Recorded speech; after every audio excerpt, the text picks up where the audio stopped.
ঘড়ির কাঁটায় যখন সময় সকাল 7:41 তখন আমরা শুরু করতেছি আমাদের আজকের দিনের রাইড শেয়ারিং। রাস্তাঘাটের অবস্থা দেখে আপনারা নিশ্চয়ই বুঝতে পারছেন যে আজকে কি পরিমাণে বৃষ্টি হয়েছে একটু আগে। মনে হয় না আজকে পুরো দিন রাইড শেয়ার করা সম্ভব এই বৃষ্টির জন্য। তবুও চলুন দেখা যাক আজকে আমরা সারাদিনে কটা পর্যন্ত রাইড শেয়ার করতে পারি। এছাড়াও আমার মনে হয় না যে আমি একটার বেশি করতে পারবো, এই কারণ হচ্ছে অনেক ভিডিও আমার হাতে জমে আছে। কারণ আপনারা দেখছেন যে গতদিন আমার চ্যানেলে একটা ভিডিও আপলোড হয়েছে যেটা কিনা প্রায় 4 মাস আগের, অর্থাৎ হচ্ছে 4 মাস না একটু বেশি হবে তাই না, জানুয়ারি মাসের। তো যা হোক না কেন, যে জানুয়ারি মাসে ভিডিও আপলোড দেওয়ার কারণই হলো যে আমার হাতে এডিট করার মতো যতগুলো ভিডিও আছে সেগুলো আমি এডিট করার সময় পাই নাই। তো যা হোক না কেন, চলুন বলবো না সে সকল কাহিনী, শুরু করা যাক আজকের ভিডিও।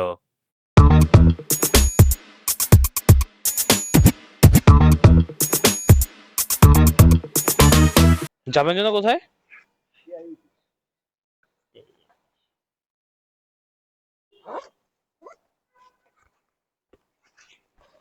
আলহামদুলিল্লাহ কমপ্লিট করলাম আজকের দিনের প্রথম ট্রিপটা আমরা নিয়েছিলাম উত্তরা থেকে, আসলাম হলো বসুন্ধরা। 8.56 কিলো দূরত্ব, 165 টাকা 80 পয়সা আসছে হলো ভাড়া। এখন দেখা যাক আমরা নেক্সট ট্রিপ আবার কখন পাই। যাবেন যেন কোথায় ভাই? বলছেন কোন দিক দিয়ে গেলে ভালো হয় ভাই? Okay.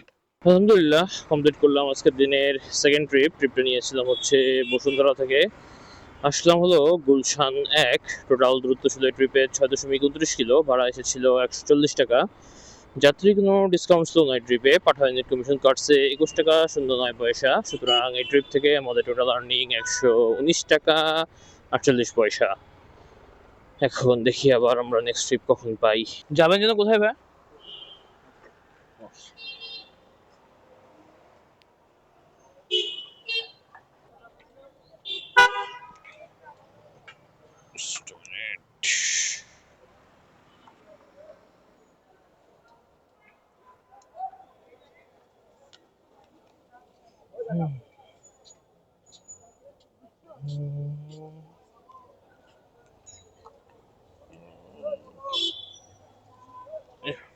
Thank you.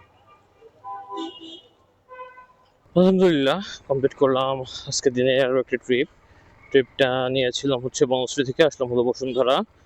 টোটাল দূরত্ব ছিল কত 8 দশমিক সামথিং, এটা যাব না। টোটাল দূরত্ব ছিল 8.84 কিলো, ভাড়া এসেছিল 181 টাকা 70 পয়সা। এখন দেখি আমরা নেক্সট ট্রিপ আবার কখন পাই। এই জায়গা ঠিক হয়ে গেছে তো জানতামই না, এটা একটু দেখতে হবে একদিন এসে। যা হোক, তো চলুন দেখা যাক আমরা নেক্সট ট্রিপ কখন পাই। আর এটা হচ্ছে আজকে আমাদের সারাদিনে কত number trip? Third number trip.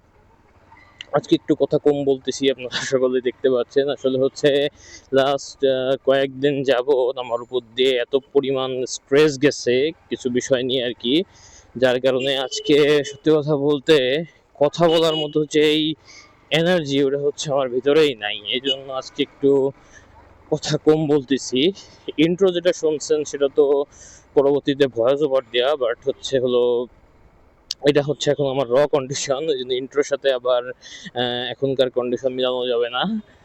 So আজকের ব্লগটা একটু ক্ষমা সুন্দর দৃষ্টিতে দেখবেন, কারণ হচ্ছে বেশি কথা আর কি হয়তো বা আমি বলতে পারবো না, কারণ বললাম না যে ওই ভিতরে যে এনার্জিটা আর কি, ওই এনার্জিটা আমি ফিলই করতেছি না যে ওইভাবে আর কি কথা বলবো।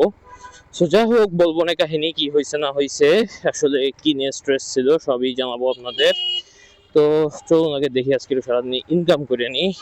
ইনকাম করলে হয়তো বা একটু স্ট্রেস কমবে। যাবেন যেন কোথায় ভাই?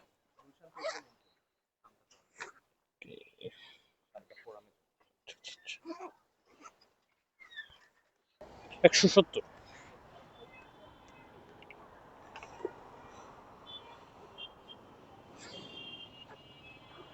আলহামদুলিল্লাহ কমপ্লিট করলাম আমরা আজকের দিনের আরও একটা ট্রিপটা আমরা নিয়েছিলাম হচ্ছে বসুন্ধরা থেকে, আসলাম হলো শান্তা টাওয়ার। টোটাল দূরত্ব ছিল এই ট্রিপের 9.59 কিলো, ভাড়া 170 টাকা।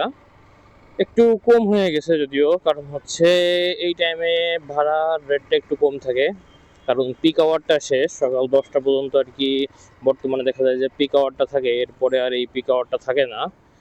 তো যাই হোক না কেন, দেখা যাক আমরা নেক্সট ট্রিপ আবার কখন পাই। যাবেন যেন কোথায়?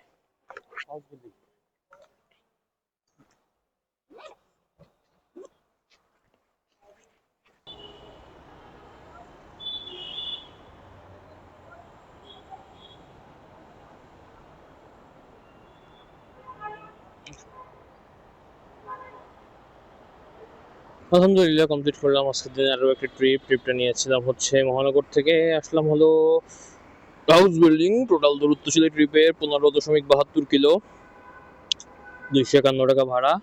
এই ছিল হচ্ছে এই ট্রিপের ডিটেলস। আজকে সারাদিনে আমি টোটাল বাইক চালিয়েছি ৪৯ কিলো। মাত্র ১ কিলোর জন্য হাফ সেঞ্চুরি মিস হয়ে গেছে এবং টোটাল ইনকাম করেছি ৳৮৮৫।